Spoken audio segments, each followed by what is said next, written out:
Sisi positif dari surat edaran ini paling tidak dalam catatan Ombudsman itu ada 2 poin. Pertama adalah surat edaran ini berpotensi bisa mengurai masalah birokratisasi perizinan, pemberian izin, pengangkatan, mutasi, pemberhentian ASN selama ini, khususnya ASN yang memang bermasalah secara hukum, yang sedang tersangkut perkara pidana korupsi misalnya, ataupun yang sedang dalam proses penyelesaian masalah terkait dengan pelanggaran disiplin berat, gitu ya.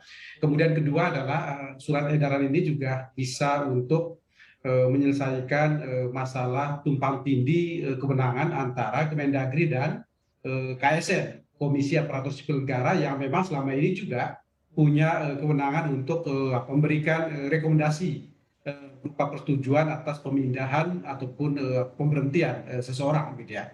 Ini sisi positifnya harus kita apresiasi nih, Mbak Iva. Tetapi pada sisi lain, sebagaimana yang juga pernah saya sampaikan, bahwa masalah yang mendasar dari keberadaan surat edaran ini adalah dia tidak bisa membedakan antara substansi kewenangan dan tata cara pelaksanaan.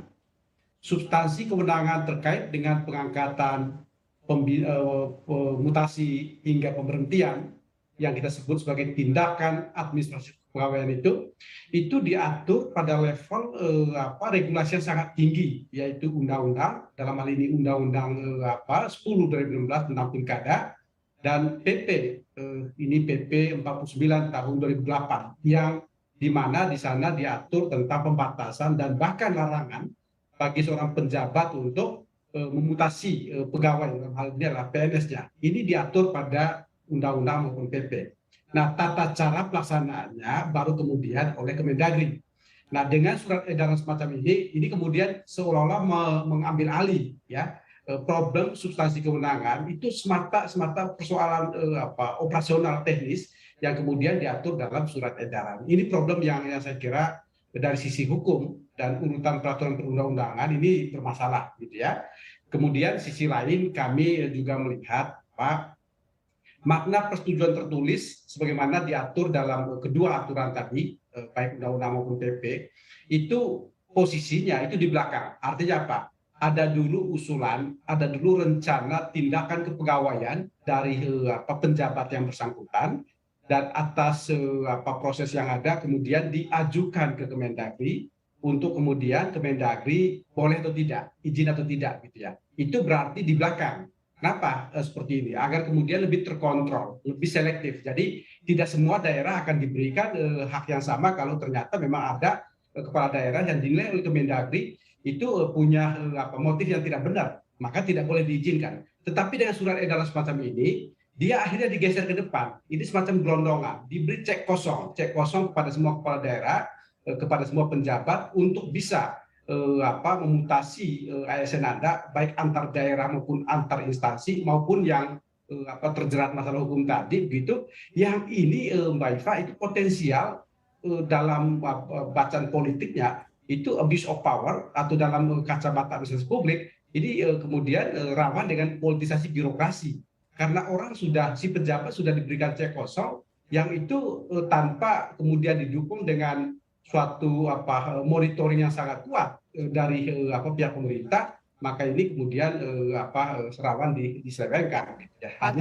Hanya berbekal laporan 7 hari setelah itu, kan itu cuma laporan administratif namanya. Oke, baik Pak Robert. Bisa Anda katakan begitu kepada Mendagri khususnya, apakah perlu mencabut SE ini atau ada beberapa poin saja yang perlu diperbaiki? Ya, Mbak Iva, soal kekacauan itu bahkan sebelum surat edaran ini muncul, ya, Ombudsman ini kan punya 34 kantor perwakilan di semua provinsi. Kami tentu mengetahui situasi real di lapangan.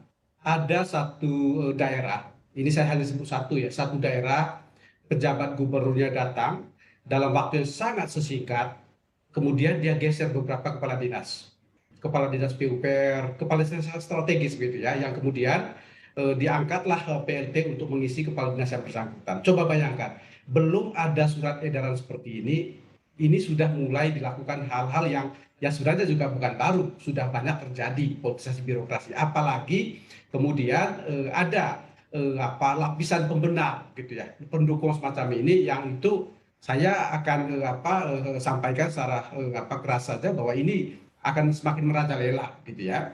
Jadi saya kira Mendagri sebenarnya juga tahu situasi seperti ini. Jangan kemudian membuat kebijakan yang justru membenarkan, yang seperti menyiram bensin di atas api yang sudah terlanjur ada, yang sudah terlanjur juga terbakar gitu. Ini yang kita minta kenapa kemudian perlu diatur secara baik ya. Satu, kemudian kedua adalah terkait surat edaran itu sendiri dalam hierarki peraturan perundang-undangan ini tidak dikenal, Pak. Dan dalam praktik pemerintahan surat edaran itu sifatnya informatif. Artinya apa?